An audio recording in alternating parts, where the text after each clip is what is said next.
Now, after 6 quarrelling days of sporting activities at the maiden edition of the Niger Delta Sports Festival, Team Bayelsa narrowly wins the festival. And Arise Sports correspondent Aaron Akerijola has more.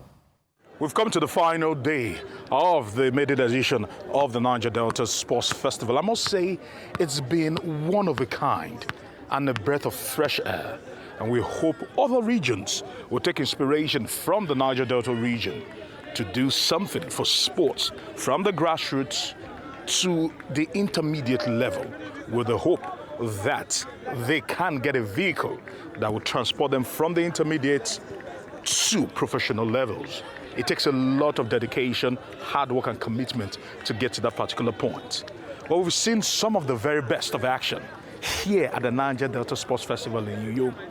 More importantly, the pains and the suffering that athletes have to go through, and the joy and the exhilaration that comes from winning medals, both from the fans and the athletes. As we try to tabulate all that has happened today, because there will be a closing ceremony in just a moment, let's look at the table and find out who is topping as we speak.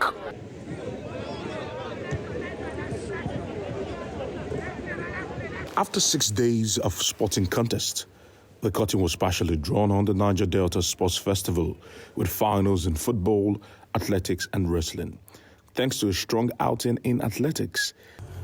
Despite Team Delta's strong outing in athletics, Team Bayelsa have been crowned champions of the maiden edition of the Niger Delta Sports Festival, all thanks to their last push and the flurry of goals in wrestling.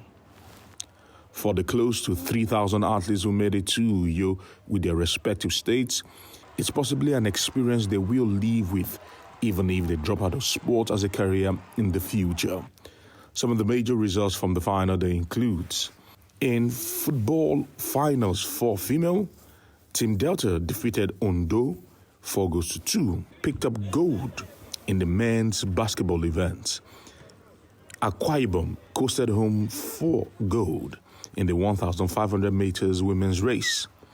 In the hardball event, Team Delta defeated Bayelsa to claim gold in the male event, and it was sweet revenge as Team Bayelsa defeated Delta in the women's event.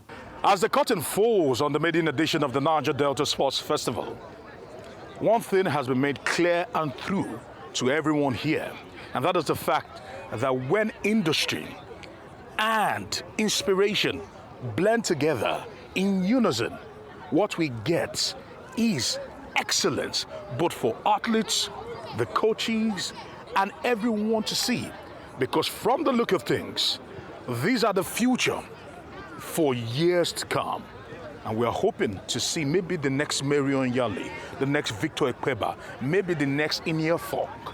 We are hoping that this will be the catalyst to help reinvigorate sports in this region that has been bedeviled with troubles about oil and capacity building.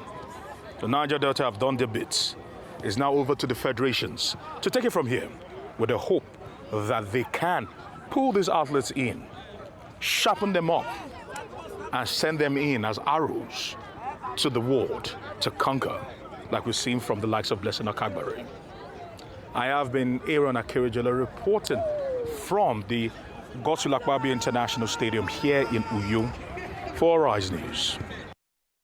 Well, special thank you to Aaron for bringing us the action from Uyo. But now for more updates on sports stories across the globe, Ebio Iyomon joins us from the Abuja. Good morning, Ebio, and welcome to the program.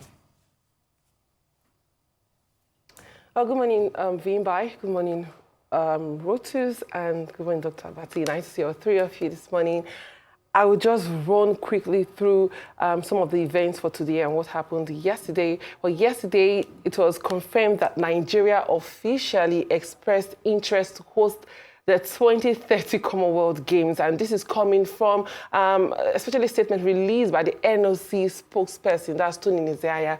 He says this would help boost the economy of Abuja and especially with the support of the federal government. So I already know that in 2014, Nigeria's bid for the Commonwealth Games was rejected, and they lost that to Scotland.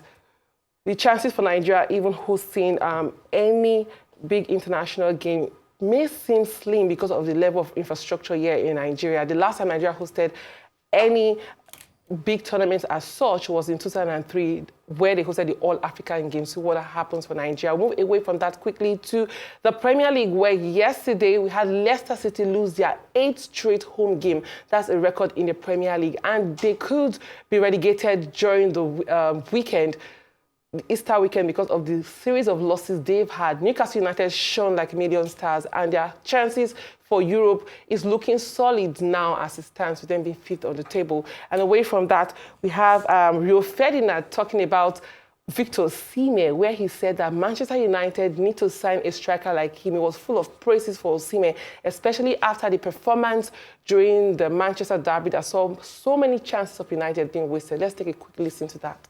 If we can do it from a financial standpoint, get him on loan, guarantees you someone who can get on the end of things, scores goals, experienced, done it at the top level. Because he's 70-odd million pounds, Hoyland, we're expecting the finished article a lot of the time, unfortunately. These strikers come in and they learn off someone. He's got no one to learn off. Yeah. He's looking at Xerxes, who's like him. They need someone, both need someone to learn. What does it take to be a Man United number 9? What are they doing every day? What type of drills are they doing?